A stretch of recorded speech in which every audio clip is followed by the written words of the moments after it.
book besties, welcome back or welcome if you're new. My name is Cayenne and this is Cayenne is Booked.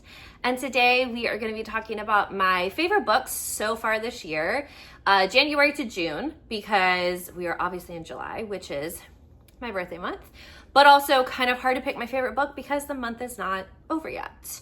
So I've got 6 books we're going to chat about, and I found all these books to be very interesting picks. 3 of them are by new to me authors for 2025.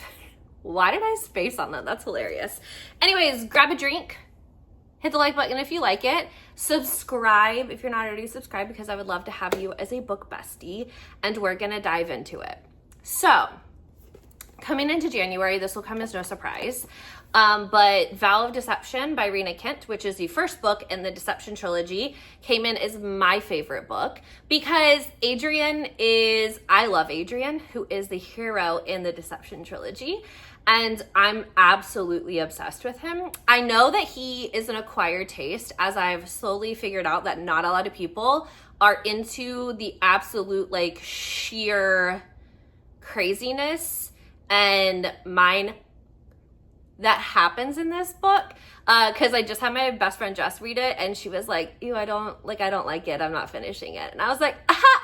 But I have to remind myself that Adrian is an acquired taste, and he has lost his wife and he finds her doppelganger on the streets, and he's like, hey, I'm gonna frame you for murder unless you come to pretend to be my wife and take care of our son until I can actually find my wife, right?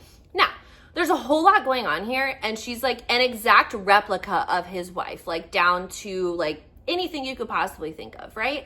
But she's going by a different name, right? And she's slowly learning about the trauma in this woman's life, and she's like, okay, this all feels really weird. I don't think I'm the right person for this job. But she's wildly attracted to Adrian, and she's obsessed with Jeremy, who's the son. And it's this really intense story of this woman who is struggling from a mental perspective to really grasp the situation that she's found herself in. Now, that's all really cryptic because I don't accidentally want to give up the cliffhanger to this, because here's the thing. A lot of people DNF in the first book, but the problem is the first book is absolutely the craziest, because by the time you get to the cliffhanger, you understand why everything happened, right? Now, I am reading the Renaverse in order, based off of her series order. I don't know why, but my nose right here itches. So if I do that, please understand that I don't know what's going on. Pollen, that's what's going on. So I've been reading in order, so I will link the vlog for this because I do spoil it in the vlog with spoiler tags, and you can see my reaction to it and all of that. But yeah, so Rena Kent gets the nod for this first one because it was a wild time and I love it. And Adrian, that's my man.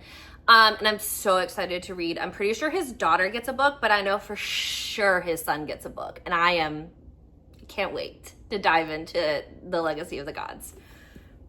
All right, next up this is my first Julia Wolf book, and I know this is in the series that she's currently releasing, but that doesn't matter because you know me, I'm always ready to go back into somebody's backlist.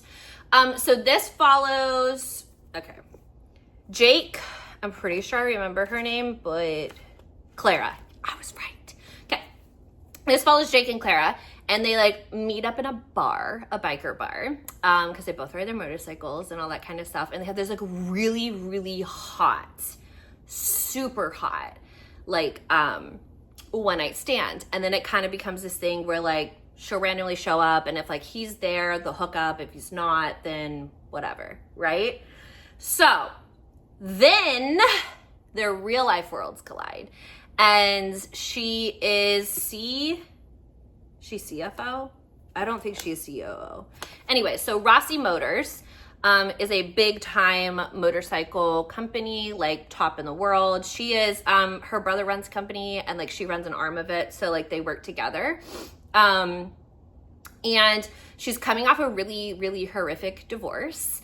And a lot of things are happening with her ex-husband, and she's got a beautiful little girl, and he walks in and she's like, I'm sorry. And in her head, she's like, oh my God, he looks amazing in a suit, but he also looks amazing in jeans and a leather jacket, but then he also looks amazing naked. So she's really going through a lot in this instance where she sees him like in her personal life, right? And she doesn't respond in the best way. And he's kind of just like, okay, cool. Like, I'm a dirty little secret. She's like, no. It's just like, I'm just going through a lot. And then like, she kind of explains a little bit, but not too much. And they kind of have this instance too where like he is interacting with her kid and like he's really like great with her, blah blah blah. And I don't think that this is, nope, not a spoiler, because he also has a daughter of his own. Now, his daughter is a teenager and Clara's is like 3 or 4. So this is a dual single parent because Jake and his baby mama just had the kid very young, and they realized that like they weren't compatible, and like she's remarried and like has another kid, and like they've got a great co-parenting relationship, which you definitely see in this book as well. And I loved this book because it was just a deliciously good time. Really amazing like representation of like, I don't say older people, but like the older I get, the less I care about like the kids in college. Like this is like real legitimate like adult stuff that they're dealing with, and like trying to kind of like understand like how to make time for someone when you've been so used to running like the same type and the same schedule for a while. And you know, she's coming out of this really bad relationship. So I thought it was like a really nice kind of like how they balance it. Now like both mess up obviously, but like they're both able to kind of come back and like, I want to say get back in each other's good graces, but like, you know, like make things better. Yeah, make things better. But I really enjoyed this and I loved Jake. And there's a scene in here that if you've like listened to my wrap ups or like listened to me talk about it, there's a scene in here where like he's braiding his daughter's hair for her softball game. And Clara's little girl's like, oh my gosh, like I want matching braids with my besties. So then he braids her hair and then he braids Clara's hair. And so like, he braids all his girl's hair and it's so cute. And it's really funny too, because like his daughter's mom's like, yeah, like I've never been able to braid. And he's like, woo, woo, woo, woo. And they're like perfect and they're nice and like tight for like what you need for softball and stuff. So it's just like so funny that like, you know, those skills he has like as a girl dad. And I just really like them together. So I highly recommend this book. It is definitely a good time. Then I read Give Me a Reason by A.L. Jackson. So Julia Wolf was new to me. A.L. Jackson's new to me as well this year. I've been loving going back and reading her backlist. This follows Trent and Eden. And if Trent has no fans, I'm dead because I love this man. And I don't know if it like makes me toxic. I'm not really sure. But this is definitely like, he's a single dad and he left a motorcycle MC club and obviously they're going to follow the law. He left, takes his son, his 2 brothers, they move into the house in Redemption Hills, which is the name of the series. And they're trying to start over, go legitimate, things like that. So like he owns, a bar. His other brother owns a specialty like motorcycle and car shop. And then I believe the 3rd brother does the books. He's an accountant, if I remember correctly. So Trent owns this bar. So Eden comes in one night and she's like, hey, like I need to like get a second job. Like I was wondering if I could work here. And he like looks at her and is like, no, they'd eat you up here. And she's like, I'm a lot tougher than you give me credit for. And he's like, you look like a Sunday school teacher. And it's really funny too, because she is a teacher of pre-K kindergarten students. So little giggle for us as the reader. But there's like an instant undeniable attraction between the two of them. And he's like, okay, like you can work like one of these nights and like one night and we'll see how we feel about it. And she's like, okay, cool. So then fast forward, she ends up working there and the attraction is just getting to the point where like, it's really hard to handle. And he's like, listen, like you're a good person. I've made like, and he really beats himself up for like the decisions he made while him and his brothers were trying to survive, because like there's dark seated trauma in here and like you learn about it as you go. But there's a lot that like, a lot that just so much. So, we get to the point like, hang on, let me make sure. Yes, so his son ends up being in her kindergarten class. So it's like my son's teacher, forbidden, angsty, single dad, good girl, bad boy type situation. And I just really like kind of appreciated like how the relationship came together, and even when they kind of like split apart, because she had the perception that he had betrayed her, but he really hadn't. It ended up being a situation of like there was more that meets the eye. So like once she calmed down enough and was like able to have those conversations, felt like it was really healthy. But like I really just love this man's obsession with her. Like he was like, listen, I know this is wrong. I know you deserve better. Like, I just don't care because I'm trash for you. And then obviously like moves into like that happily ever after vibe. And I've read the next book in the series, and you get like cameos of them, and they're just like so happy together, and I love it. So Trent definitely is in the running for like my favorite book boyfriend of the year. I honestly often think about this book and like really kind of want to go back and reread it, even though I have so many bookish plans. Also too, I know some people say it's like an enemies to lovers, which I absolutely would give them that, because like things kind of go back and forth before they kind of get their footing. So I can definitely see that. It is small town. Do want to go ahead and throw that out there. So if you haven't had a chance to read, give me a reason. I'm giving you a reason. Get it? Next up, I don't have a copy of this book yet, but it's Last Guard by Nalini Singh, and this is book 8 in the Side Changeling Trinity series. So in the Side Changeling series, there are 15 books, and then something happens in the 15th book that then has us spinning off into the Side Changeling Trinity. Now, same characters, same everything, people carry over, all that kind of stuff. It just made sense, I think, for how Nalini has it all plotted out for her to like create the spinoff. So this one follows another merchant, and I'm a huge merchant fan. If you've read the series, then you understand why.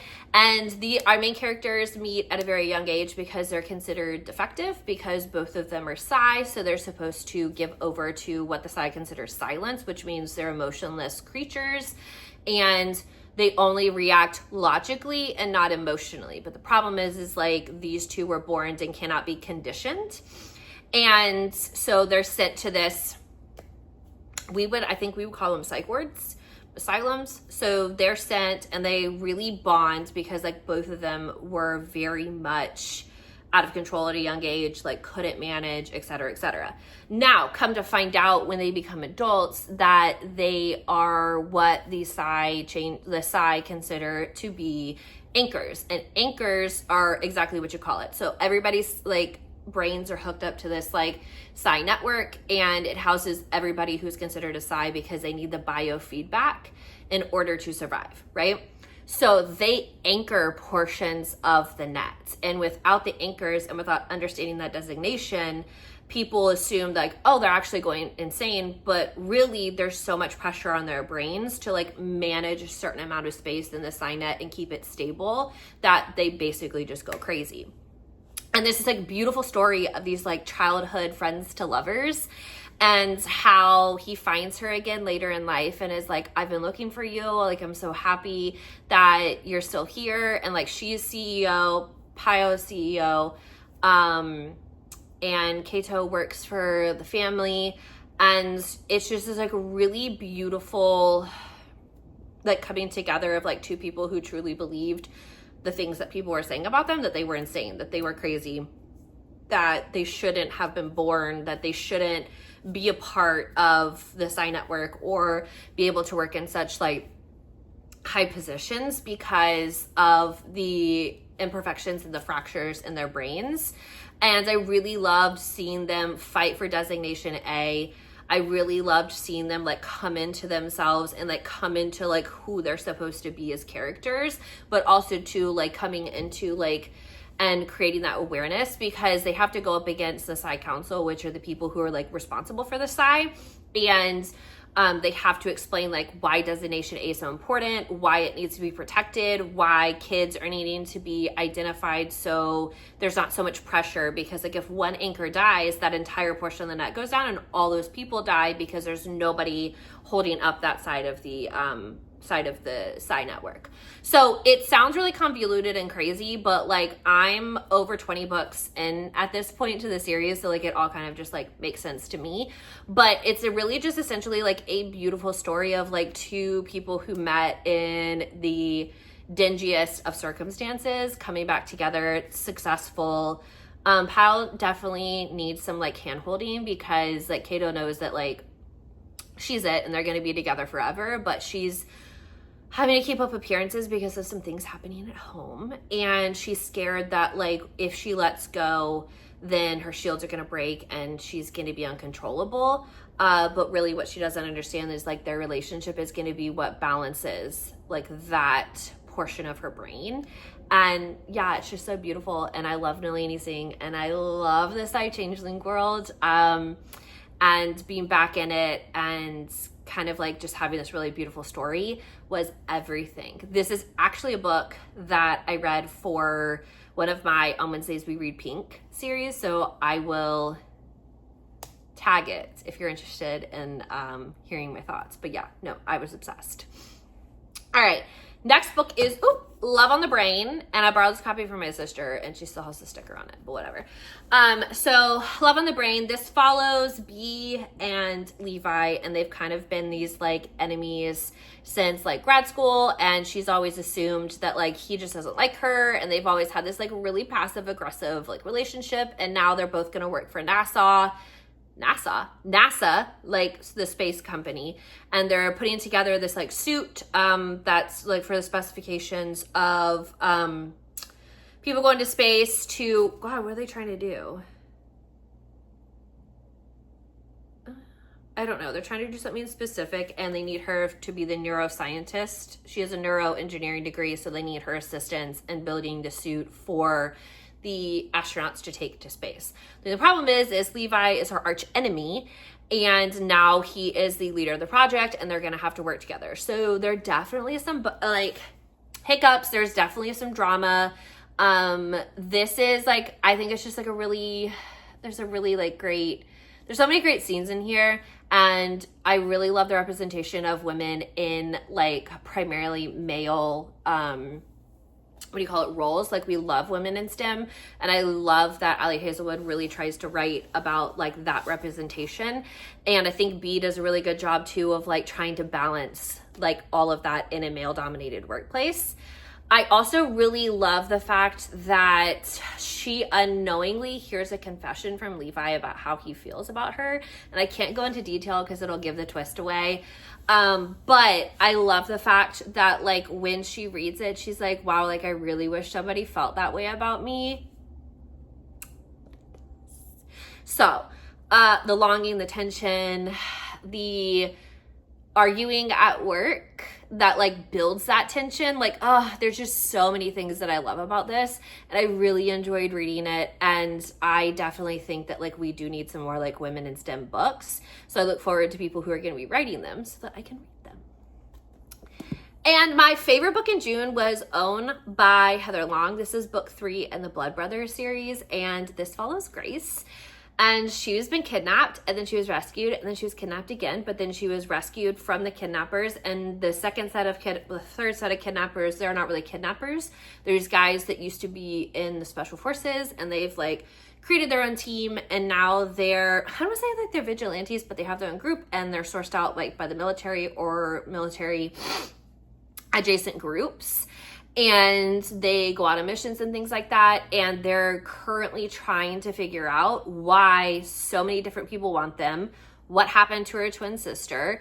If you want to know what happened to her twin sister also has a series. So this is a third book, and I don't want to dive too deeply into like specifics, but things that I loved about it. I'm loving the building of relationships from our female main character to our male main characters, because they have to adjust for basically like a new member of the team, because like she's joining them and they can't let her go until they solve some of the mysteries surrounding her. So she's living with them and she's in a relationship with them, and there's different dynamics happening right now. And so she's having to adjust for them, but they're also having to adjust for her, especially Bones. And then I'm really just kind of loving like the individual relationships. I think Heather does a really great job of writing, like especially in A Why Choose, writing individual relationships. And you can see that relationship that she has with Alphabet. You can see the relationship she has with Lunchbox. These are their nicknames. You can see that relationship, that she can see those individual relationships and then the dynamic as a group. And I love that. And I love how they each kind of have their own thing with her, and how they're definitely prioritizing kind of like integrating her after she made it like really clear, like, hey guys, like I really want to be a part of the group. Like I don't want to feel like awkward and like odd man out. And if you guys are going to keep me here, like you can't keep me like a prisoner under lock and key. So I really liked, because I felt like this book was definitely like a transition into like what this relationship is going to be.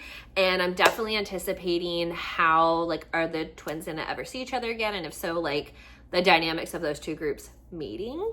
And yeah, so I really loved this one, and I'm definitely looking forward to, there's 2 more books off this series, so it's a 5-book series.